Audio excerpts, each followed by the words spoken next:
கானா வினோத் இன்னைக்கு தரமான ஒரு சம்பவத்தை பண்ணி விட்டாருங்க. ஒரு பக்கம் பாட்டு பாடுறன்ற பேர்ல கனியன்கோ கேங்கையே வச்சு செஞ்சு விட்டாரு ஒரு பர்டிகுலர் லைன்ல. அப்போ ஒருத்தரோட க்ளோஸ் அப் வைக்கணுமே, அருமையாக இருந்தது, சூப்பராக இருந்தது.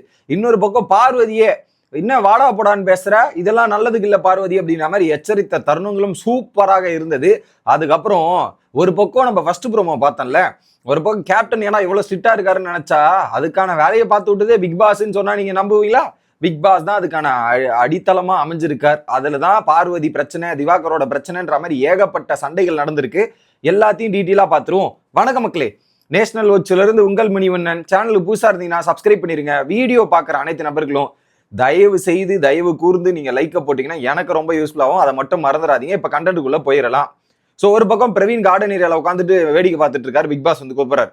என்னன்னா, நீங்க ஆர்மி கேம்ப் மாதிரி நடத்த போறீங்கன்னு நீங்களே, அதுக்கான எந்த அறிகுறிகளும் தெரியலையே, என்ன கதை அப்படின்ற மாதிரி பிக் பாஸ் சொல்ல, நானே அதுக்கு வழி வகுத்து கொடுக்குறேன், எல்லாரையும் செக் பண்ணுங்க போயிட்டு, வீட்டுக்குள்ள இருக்கிறவங்க எல்லாருக்கும் யூனிஃபார்ம்லாம் கொடுத்துருக்கலாம், போய் செக் பண்ணுங்கன்ற மாதிரி நகத்துல இருந்து அவங்க மைக் பவுச்சில் ஏதாவது ஒழிச்சு வச்சிருக்காங்களான்ற மாதிரி செக் பண்ணும்போது 2-3 ஒரு பேண்டு இதெல்லாமே மாட்டிக்குது. ஒரு பக்கம் அந்த வீட்டோட தலைவரே பர்ஃபியூம்லாம் யூஸ் பண்ணிட்டு இருக்காரு, அதை எடுத்து கொடுக்காம வச்சிருக்காரு. அவருடைய தப்பு தானே.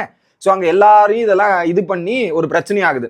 கையில இவர் மட்டும் ஒரு இது திஷ்டிக்கு வந்து ஒரு கயிறு மாதிரி கட்டுவாங்க. கயிறு கட்டுறது ஓகே, ஐ மீன் என்னன்னா அந்த மணி எல்லாம் போட்டிருப்பாங்களே அந்த இது போட்டிருக்காரு. அது வந்து கம்ப்ளைண்ட் வந்துருச்சு. நீங்க மட்டும் கையில போட்டிருக்கீங்களா, அது எப்படி நியாயம்? பர்ஃபியூமையும் நீங்க எடுத்துட்டு போய் கொடுத்துருக்கணும். காலையிலேயே வந்து சொல்லல, இப்ப வந்து சொன்னதுக்கு அப்புறம் சொல்றீங்க இதுவும் உங்க மேல தப்புன்றாங்க. கேப்டன் மேல சொல்லிட்டாங்க. ஓகே, அடுத்து இந்த மணியும் வந்து கைட்டிருங்க அப்படின்னு சொல்லும் போது இல்ல அது திஷ்டி இது மாதிரின்னு சொல்றாரு. இல்லங்க கைட்டிருங்க, நாங்கெல்லாம் கூட கைட்டி கொடுத்துருன்னா அப்ப என்ன பண்ணுங்க, கயிறு கைட்டணும், இதையும் கைட்டணும். இது கயிறு மாதிரி தான்றாரு. இல்ல இதை கைட்டுங்க, இது மணி மாதிரி இது இருக்கு, ஆனா கயிறு எல்லாம் கைட்ட முடியாதுன்னு பல பேர் சொன்னோன்னா இங்க ஒரு சின்ன ஆர்குமெண்ட் நடக்குது. பிக் பாஸ் வந்து கயிறு எல்லாம் கைட்ட தேவையில்ல, இந்த மணி எல்லாம் கைட்டி கொடுத்துருங்கன்ற மாதிரி சொல்லியாச்சு. ஸோ இந்த மணிகினி எல்லாம் கைட்டி கொடுத்ததுக்கு அப்புறம் ஒரு பக்கம் எஃப்ஜே ஒரு விஷயத்த சொல்லிட்டு பிக் பாஸ் இந்த ஸ்ட்ரகிள்லாம் எப்படி இருக்க போகுது, உங்களோட புரிதல்லாம் எப்படி இருக்க போகுதுன்றது ஒரு எக்ஸ்பிளனேஷன் கொடுத்ததுக்கு அப்புறம் கானா வினோத் ஒரு பாட்டு பாடுறார். திறமைய காட்டி கேம் ஆடு சிங்கிளா, தேவையில்லாத டீம் சுத்தி குத்துறீங்க கும்பலா அப்படின்ற மாதிரி சொல்லி ஒரே லைனு. யார சொல்றாருன்னா, குரூப்பா யாரு கேம் விளையாடிட்டு இருக்கீங்களோ சிங்கிளா கேம் விளையாடுங்களா, ஏன்டா டீமோட கேம் விளையாட்டி இப்பெல்லாம் பண்றீங்கன்ற மாதிரி ஒரே பாயிண்ட்ல அடின்னு அடிச்சாரு. ஒட்டுமொத்த க்ளோஸ்அப்பும் கனிக்கு சபரிக்கு அந்த கூட்டத்துக்கே வச்சாங்க. வேற மாதிரி இருந்தது. ஓகே, ஸோ வேணாங்க ஆணுவ பேச்சு 5 நிமிஷத்துல 5 நொடியில போச்சு எல்லாமே. 5 நிமிடமும் அந்த நொடியில ஏதோ ஒன்று போச்சுன்ற மாதிரி செமையா இருந்தது லைனிங்ஸ். இப்படி பண்ணதுக்கு அப்புறம் என்ன பண்றாரு பிரவீன், ஒரு சில அனௌன்ஸ்மெண்ட் கொடுக்குறாரு. ஸோ நாளையிலிருந்து ஸ்ட்ரெச்சஸ் இருக்கு, அதை வந்து பார்த்தீங்கன்னா ஒரு பக்கம் கெமி பண்ணுவாங்க, இன்னொரு பக்கம் வந்து காலையும் சாயந்தரமும் அவங்க ஆர்கனைஸ் பண்ணுவாங்கன்ற மாதிரி சொல்லிட்டாங்க. ஸோ இது டெய்லி ரெஸ்பான்சிபிளா பண்ணுங்க, அது உங்களோட பர்சனல் பெனிஃபிட்ஸ்க்கு இருக்கும் அப்படின்ற மாதிரி சொல்லி முடிச்சாச்சு. உடனே வந்து என்ன பண்ணிட்டாங்க, பார்வதி இல்லை கம்பல்சரி அதை அட்டன் பண்ணி ஆகணுமா, இதெல்லாம் பண்ணி ஆகணுமா அப்படின்ற மாதிரி சொன்னவொடனே அது உங்களோட விருப்பம், அது என்னன்னா ஆமா அப்படின்ற மாதிரி சொல்றாரு. இல்லைங்க எனக்கு உடம்பு சரியில்லை, இந்த மாதிரி சில விஷயங்கள்லாம் இருக்கு, என்னால் அட்டன் பண்ண முடியாதுன்னா அப்ப கெமி கிட்ட என்ன சொல்றாருன்னா, உங்களோட தரப்பு இது வந்து ஆர்மி கேம்ப் மாதிரி ஸ்ட்ரிக்டா இருக்காது, பிக் பாஸ் வீட்ல என்னோட புரிதல் எப்படி இருக்குமோ அந்த பேசிஸ்ல இருக்கும்ன்ற மாதிரி சொல்றாரு. கெமி கிட்ட நீங்க தான் ரெஸ்பான்சிபிள் என்னும்போது கெமி ஒன்னு சொல்லிட்டாங்க, இங்க பாருங்க பிபி இதுதான் பிக் பாஸ் நீங்க நடத்துறதால தான் பிக் பாஸ் சொல்றாரு, அதனால நான் உங்ககிட்டயே கொடுத்துட்றேன், யார் வரவங்கன்றாங்களோ வராங்க, நான் வரவங்களுக்கு சொல்லி கொடுப்பேன், மற்றபடி நான் யாரையும் ஃபோர்ஸ் பண்ண மாட்டேன்ற மாதிரி கெமி சொல்லிடுறாங்க. அங்க முடிஞ்சிச்சா? உடனே என்ன பண்ணிட்டாங்க, பார்வதி எக்ஸ்பிளனேஷன் கொடுங்க, கார்னர் ஷேம்ன்றீங்க, அதுக்கப்புறம் இது இப்படின்ற எக்ஸ்பிளனேஷன் தெளிவா கொடுத்துருங்க, அப்பதான் எனக்கு கரெக்டா இருக்கும், நீங்க எக்ஸ்பிளனேஷன் தெளிவா கொடுக்கலாம் ஒன்றும் பண்ண முடியாதுன்ற மாதிரி பார்வதி பேசணும்னு அவர் என்ன சொல்றாரு, ஒரு பாயிண்ட்டுக்கு மேல பார்வதி சிம்பிள் என்ன ரூல்ஸ், ஆர்மி கேம்ப்னா எந்த பேசிஸ்ல என்னும்போது ஆர்மி கேம்ப் மாதிரி தான் நடக்க போகுது, இதுல யாரையும் நான் ஃபோர்ஸ் பண்ணி வர போறதில்ல, உங்களுக்கு வந்தா பெனிஃபிட்ஸ் எல்லாம் கிடைக்கும், இதுதான். ஒரு பாயிண்ட்டுக்கு மேல நீங்க இப்பதான் எத்தனை வாட்டி கேட்கிறேன் ஒழுங்கா சொல்லுங்களேன் நம்பரு சொல்றாரு. ஆமா பார்வதி இது ஆர்மி கேம்ப் தான், வாயை மூடிக்கிட்டு உட்காருங்க அப்படின்ற மாதிரி கத்துறாரு. கத்தனை உடனே பார்வதி அப்படியே சைலண்ட், சரி நாங்க உட்காந்துறோன்ற மாதிரி ஒரு ஆக்ஷன் பண்ணிட்டு பார்வதி உட்காந்துட்டாங்க. இப்பதான் ஆல்ரெடி ஒரு கேரக்டர்ல இருப்பான், இப்ப இந்த கேரக்டர் கிட்ட அவன் சும்மா இருப்பானா அப்படின்ற மாதிரி ஏத்தி விட்டு உட்காந்துட்டாங்க பார்வதி. அதுக்கப்புறம் எவிடன்ஸ் திவாகர் நடுவுல வந்து பேசுறாரு. ஸோ பார்வதி வந்து திரும்ப கேட்டாங்க, ஆமா வாயை முட்டு உட்காருன்னு நீங்க சொன்னீங்களா, வாயை முட்டு உட்காருன்னு நீங்க சொன்னீங்களா, ஆமா நான் சொன்னேன், எதுக்கு நீ சொன்ன, உனக்கு யார் ரைட்ஸ் கொடுத்தா, ஏது சொன்னா, இதெல்லாம் சொன்னும் போது உடனே அந்த நாமினேஷன்ல சொன்ன ரீசனை சொன்னவன, நீ போய் ஊட்டிக்கு ரெஸ்டர்டா, இதெல்லாம் பண்ணாத, உன்னோட அத்தாரிட்டி இது அத்தாரிட்டி டிக்டேட்டர்ஷிப் ஜெனரல் இது ஆபீசர் இதெல்லாம் வந்து நான் ஆமோதிக்கிறேன், இதுக்கெல்லாம் நான் அனுசரிக்க மாட்டேன் ஆமோதிக்கிறேன்ற மாதிரி பார்வதி பேசுறாங்க. நடுவுல திவாகர் வந்துட்டு பாத்தீங்கன்னா திவாகர் ஃபேவரிசம் பண்றாரு, நியாயப்படி இல்ல கேப்டனு, ரொம்ப மோசமான கேப்டனா இருக்காருன்ற மாதிரி இவரு ஒரு சொல்ல உடனே உடனே வந்து எவிடன்ஸ் எழுதுங்கன்னு சொல்றாரு. எவிடன்ஸ் வந்து அந்த அந்த டாஸ்க் நடக்கும்போது எல்லாருமே எவிடன்ஸ் தான். இதுல வந்து நீ ஃபேவரிசம் பண்ணிருக்க, அப்ப நீ ஒழுங்கா கேட்டியா, கரெக்டா கேட்டியான்ற மாதிரி திவாகரும் பிரவீனுக்குள்ள மாத்தி மாத்தி பேச்சுவார்த்தை. ஸோ காலையே அந்த சொல்யூஷன் முடிஞ்சிருச்சு, பட் நீ ஒழுங்கா தீர்வு கொடுக்கல, அவருக்கு ஃபேவரிசம் பண்ண, வினோத்துக்கு ஃபேவரிசம்ன்ற மாதிரி பண்ணி இங்க டிபேட் நடந்துட்டே இருக்கு. ஒரு பாயிண்ட்ல விக்ரம் பொங்கி எழுந்துட்டான் விக்ரம்.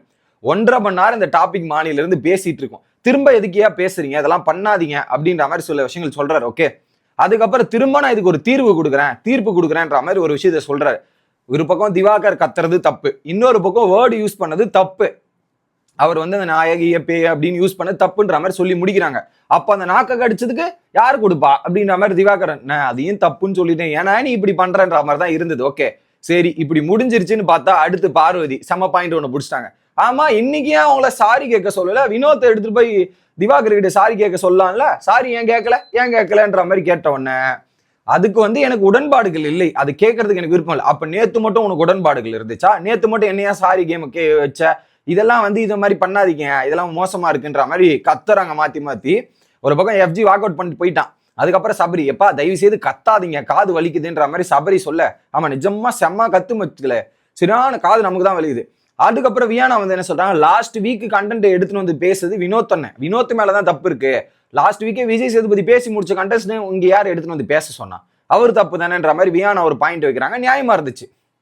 உடனே கேப்டன் நீங்க கூட கத்தி பேசுறீங்கன்ற மாதிரி கெமி ஒரு பாயிண்ட் வைக்க, இப்போ என்ன பண்ணிட்டாங்க, சாரியே வேண்டாம், இதுக்கப்புறம் என்ன சொல்றாரு, சாரி வேண்டாம், இதுக்கப்புறம் எதுவுமே பண்ண வேணாம், சாரி கேம் யாருமே பிளே பண்ண வேணான்ற மாதிரி சொன்னோன்னா பார்வதி எழுந்து நீங்க ஃபேவர் பண்றீங்க, நேத்து என்ன சாரி கேளுங்கன்னு டிமாண்ட் பண்ணி இன்னைக்கு என்ன இது, நான் உங்களை சாரி கேட்க சொன்னேன்னா, சாரி உங்களை சொல்ல சொன்னேன்ற மாதிரி சொல்றாரு. இன்னொரு பக்கம் அங்க டிமாண்ட் வச்சாதான் அடுத்த கட்டத்துக்கு நகரும்ன்ற மாதிரி ஃபுட்டுல லாக் பண்ணோன்னு பார்வதி மாட்டிக்கிட்டாங்க, வேற வழி இல்லாம போயிட்டாங்க. இங்க வந்து யாருமே சாரி கேட்கணும்னு டிமாண்டே பண்ணல. ஸோ அந்த கான்டெக்ட் வந்து டிமாண்ட் பண்ணது கனியோட வேஷம் வெளிப்பட்டுச்சு, டிமாண்ட் பண்ணி என்ன பண்ணுன்றது. இந்த இடத்துல சாரி கேட்கவே இல்லையே, அப்படி இவர் கேட்கவே வேணான்ற டிமாண்டே பண்ணல, ஆனா நீங்க கேட்க வச்சிருக்கணும், நேத்து என்ன கேட்க வச்சா இங்கேயும் கேட்க வச்சிருக்கணும்ன்ற மாதிரி பார்வதி இப்படி டிபேட் பண்றாங்க. உடனே வந்து விக்ரம் வந்து, எப்பா இது ஒரு இடம், இதுல வந்து பர்சனல் பிரச்சனை எல்லாம் வேண்டாம், இங்க எல்லாரும் நல்லவன்ற ப்ரூவ் பண்ண இடம் கிடையாது, நம்ம வேலையை பார்ப்போம் அப்படின்ற மாதிரி வினோதா இருக்கட்டும். உடனே எஃப்ஜே, இங்க பர்சனல் பாம்பஸ் தான் பேசுறதுக்கு இடம் கிடையாது, போய் நீங்க வேற எங்கனாவது பேசி முடிவு எடுத்துங்கன்னு போது, ஆமா நீங்க குரூப்பா முடிவு எடுப்பீங்க, குரூப்பா இதெல்லாம் பண்ணுவீங்கன்ற மாதிரி எஃப்ஜேவும் பயங்கரமா கத்துன்னு கத்திட்டான், ஏன்னா காது வலிக்குது. அதுக்கப்புறம் கேப்டன் இதுக்கப்புறம் யாருக்குமே சாரி கேம் கிடையாது, சாரி எல்லாம் கேட்க கூடாதுன்ற மாதிரி சொல்லிட்டு, அது நேத்தே சொல்லியிருக்க வேண்டியதானே, நான் சாரி கேட்டதுக்கு அப்புறம் இப்படிலாம் சொல்லுவியா அப்படின்ற மாதிரி பேசிட்டு இருக்க, ஒரு பக்கம் வாடா போடான்ற மாதிரி கேப்டனை பேசிட்டாங்க பார்வதி. வினோத் பொங்கி எழுந்து மன்னிப்பு கேள்வி, நீ இப்போ வாடா போடான்னு நீ ஏன் பேசுற, உனக்கு யார் ரைட்ஸ் கொடுத்தா, உன்னை வாடா போடான்னு பேசலான்றது உரிமை இருக்கான்ற மாதிரி வினோத் டைரக்டா பார்வதி கேட்கும்போது, ஆமா சும்மா நேரத்துல நான் வாடா போடா தான் கேட்பேன், இதுக்கெல்லாம் சாரி கேட்க முடியாது. உடனே ஏன்ற வார்த்தையை விட்டாங்க பார்வதி. என்னது ஏ, அப்ப நான் உன்னை வாடி போடின்னு கேட்டா சும்மா இருப்பியான்ற மாதிரி வினோத் திரும்ப ஏறாரு. கரெக்ட் தானே, வாடா போடான்னு சொன்னது தப்பு, ஏன்றது தப்பு, வாடி போடினா சும்மா இருப்பாரான்ற மாதிரி வினோத் ஏறினது. அப்புறம் நான் சரிங்க சாரி கேட்கறேங்க, நான் என்ன மட்டும் சாரி கேட்கறது, எல்லாரும் நான் கேட்கற மாதிரி கேட்கணும்ல என்னும் போது, தப்பு செஞ்சவங்க தான் சாரி கேட்கணும், தப்பு செய்யாதவங்களாம் யார் சாரி கேட்கணும் அப்படின்ற மாதிரி சைட்ல இருந்து ஒரு பக்கம் கனியோட வாய்ஸ் யாரோடைய வாய்ஸ் வருது. இது ஒரு பக்கம். இது நடந்து முடிஞ்சோம்னா பிக் பாஸ் வந்து ஒரு விஷயத்தை சொல்றாரு, இந்த வீட்டுல நீங்க வாழ்ற வாழ்க்கை தான் எல்லாரும் கான்டாக்ட்ன்ற மாதிரி சொல்லாதீங்க, வாழ்க்கை சந்தோஷம் உண்மை சோகம் இது எல்லாமே மக்கள் பாக்குறவங்களுக்கு புரிஞ்சுப்பாங்க, அதை புரிஞ்சுக்காதவங்களுக்கு பாக்குறவங்களுக்கு கண்டென்ட் மாதிரி தெரியும், ஆனா இது உங்களோட வாழ்க்கை. ஸோ அதை பயன்படுத்தாத வீட்டுல நீங்க உங்களை நுணர்ந்து கேமை பண்ணுங்க, இதெல்லாம் பண்ணுங்கன்ற மாதிரி பிக் பாஸ் ஒரு சில விஷயங்களை சொல்லியிருக்கார். ஸோ கானா வினோத் அந்த ஒரு வார்த்தை சொன்னது தப்பு தான், அதுல இல்லைன்னு சொல்ல, அவருக்குள்ள பல ஏக்கங்கள் இருக்கு, போன வாரம் நமக்கு ஒரு விஷயம் கிடைக்கலன்ற வழிகளும் வேதனைகளும் இருக்கு, அது மாற்றுக்கிறதுல. ஆனா இந்த இடத்துல வந்து ரெண்டு பேர் அவங்க சாரி திவாகர் டிமாண்ட் பண்ணி கண்டிப்பா கொடுத்தே ஆகணும், ஏதாவது சம்பவம் இருந்தா அவர் போய் கொடுத்துருக்க போறாரு, அப்படி எதுவுமே நடக்கல. ஆனா இந்த இடத்துல வாடா போடா இஷ்டத்துக்கு பேசுவேன்ற மாதிரி பார்வதி பேசினா அது தப்பு தான், அதை தட்டி கேட்ட கானா நேரத்தை பாராட்டுகிறேன்றதை சொல்லிக்கிட்டே வீடியோ முடிக்கிறேன். Bye guys.